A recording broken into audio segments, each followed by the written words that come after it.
Hello, everyone. Welcome back to St. Louis Teens. We are here today with a special guest, DJ Nordquist, who is the U.S. Executive Director to the World Bank, and previously she served as the Chief of Staff at the Council of Economic Advisors in the Executive Office of the President, Chief of Staff for the Economic Studies at the Brookings Institution, Assistant Secretary at the Department of Housing and Urban Development, and the Deputy Assistant Secretary at the Department of Education.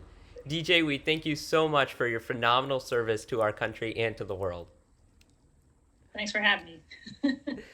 DJ, thank you so much for being here. And I have to ask, what inspired you to go into public service, and how has your journey been like so far? I think I've always wanted to make a difference, and I thought public service was the best way to do that, for me anyway. I had initially decided to go into journalism because I thought, as I think most journalists do, you want to sort of keep an eye on the United States and the world and expose wrongs. And then I sort of accidentally stumbled into public policy while I was finishing up my master's. I was in Washington, D.C., and ran into the congressman from my university who said, "You should come work on Capitol Hill." And I thought, okay. So that's how it happened. And I've been in and out of public service, basically since then. I've worked on Capitol Hill, and I've worked in the nonprofit world, some in corporate America, and then I've been sort of in and out of government through various think tanks, public policy institutions. And from your experience, what would you say are some of the keys to your personal success? So I think don't be afraid. If you have an idea, go for it. And I think for me, I ask a lot of questions, and I will just keep asking questions until I get, to the bottom of whatever it is that I'm thinking about. And I will just keep digging and digging and digging. And eventually I will, find the truffle or the diamond or whatever it is. I think it's important to see that there are two sides of every issue, and that to understand, that people don't agree, but I think everybody's heart is in the right place, and try to come up with a good evidence-based policy solution. In other words, finding something that works. I think there are a lot of great ideas out there. If there is a body of literature, economic, or other academic literature, let's see if it's been tried before and whether it worked. And if it hasn't, that doesn't mean it wouldn't work, but let's figure out what went wrong and tweak it and make it better. And DJ, now you're serving as the executive director for the World Bank. Can you share with us your most favorite part about your job right now, and what is your biggest challenge working this job? So this is, I lived and worked overseas when I was in the private sector. This is my first time in a multilateral international fora. And so the neat part about the bank is, at least the part that I'm in, I'm on the board of executive directors, is there are 25 board members, and we represent 189 countries. Wow. I always joke that I'm lucky, is that I just represent one, a big one, but I represent the United States. I have colleagues, two of my African colleagues, they represent 22 and 23 countries in their constituents. And so, the United States, we have a policy process for everything that goes on at the bank that includes, my home agency, Treasury, and State, and Commerce, and AID, and other agencies as well. And so there's, it's an interagency process. Different agencies bring different perspectives, and, eventually there's a consensus that comes out as to, how we should vote on various projects. And I can't imagine doing that for 22 different countries at once, because everybody has different interests. So I think that's been the most interesting part of the job, is getting to know, sort of other economic and development officials from all these other countries. And what's been interesting is, because it's I vote the U.S. shares. The U.S. is the largest shareholder at 16% of the bank. But that doesn't mean that I have a veto on projects. And so I will have to form coalitions with, other countries. And sometimes as the expression goes, I find some strange bedfellows, but it works. So that's been very interesting for me, having to sort of look at things from other countries' perspectives and find the commonality there, and still try to represent what the United States views are on the specific topics. And I think it's so incredible that with 189 countries and 25 board of directors, the common mission of the World Bank is to eradicate poverty.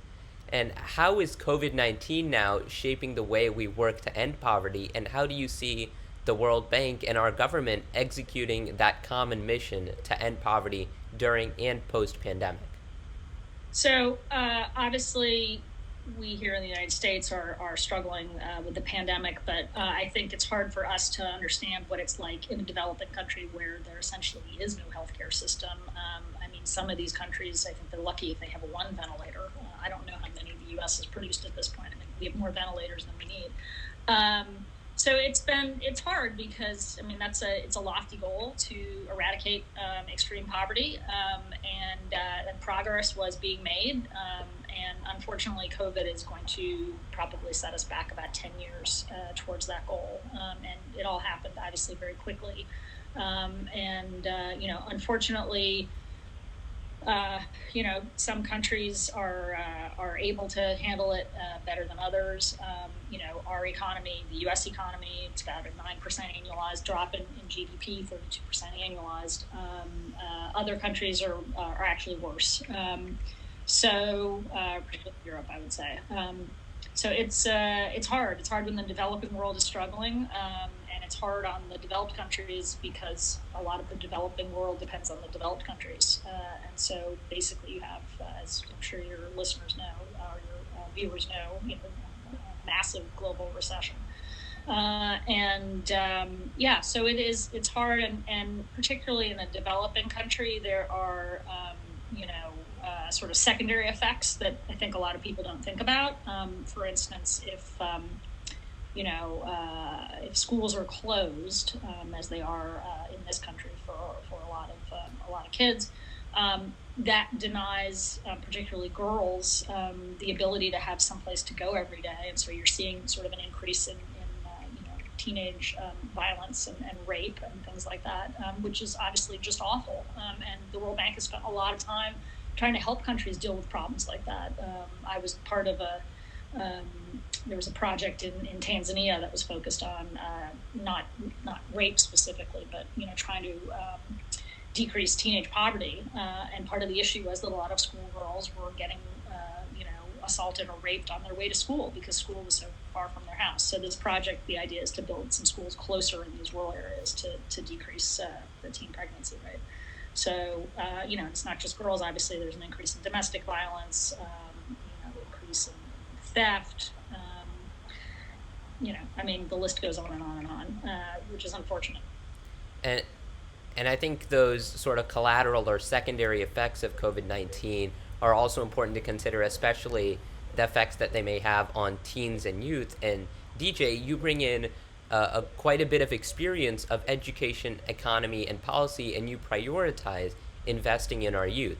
What is one of the most powerful youth initiatives that you're working on, and can you share with us one of your most memorable moments of interacting with teens? Memorable moments. Well, I have two teenagers, and one who's no longer a teenager. So I feel like I interact with teens on a daily basis. I throughout my professional career, I have tried to mentor, teens and youths, through various intern programs. I can say, at least at the bank. I was surprised that we didn't have a lot of interns. There is an intern program at the bank, but it's only for graduate students. And so I got permission to take some undergrads in my office. So there's a main bank program, but I'm taking one intern a quarter. When I was at the Council of Economic Advisors, we had a much bigger program. We had about 13 kids, a quarter. And I enjoy interacting with teens, giving career advice. I also am a volunteer admissions interviewer for my alma mater. So I felt like that sort of kept me connected to kids at the start of their career, so to speak. And then at the bank, so we, as I mentioned, there was this big, Tanzania project that was focused on schoolgirls. There are a number. I mean, there's a lot. I couldn't list. That's the one that is the top of my mind right now because it was very big. But there are a number of projects that focus on education throughout the world. There was just a big one in India. It was called the Star. I can't remember the name of it, but there was a big project in India. There are projects all over the world that the bank, is trying to help, the education sector and focus on human capital. Human capital is very important. And it's so valuable that some of these organizations are able to offer those internship opportunities and opportunities to teens and youth. How do you think that other big organizations such as the World Bank can provide more opportunities for teens to be involved in their work in bettering countries and eradicating poverty and having rich and meaningful partnerships with teens? So that's a good question. I think generally speaking, because teens are still in school, I think the most important thing that teens can do is to invest in, as I mentioned, their own human capital and to finish school. I can speak, from the United States perspective. Kids who drop out have just much lower, future income. Obviously lower human capital, et cetera, et cetera. And so, I think the most important thing for kids around the world to do is to, try to get a good education, try to, get the best that you can out of your system.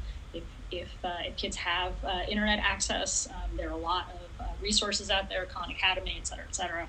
And to just keep learning, keep asking questions.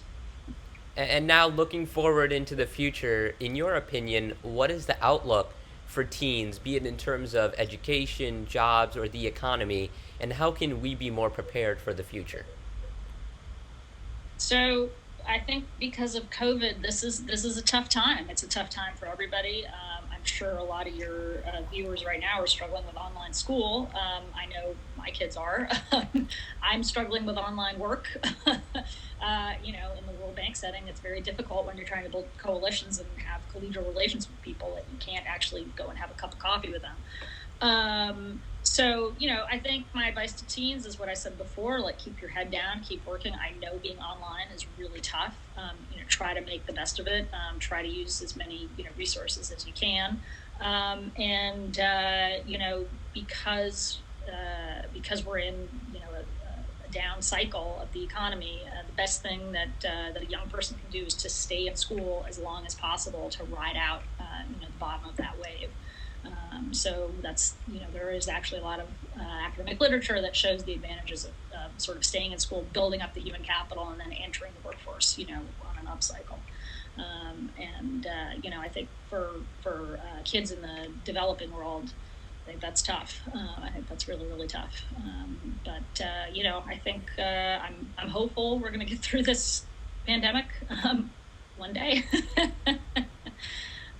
But it also shows, how the world is very interconnected in good ways and in bad, and this was a bad way. DJ, thank you so much for investing your time and resources in empowering nations and their youth and the value they bring to our future. And thank you so much for your time today and answering all of our questions. Thank you, and thanks for all that you're doing to help get teens interested and motivated in public policy and in the world around.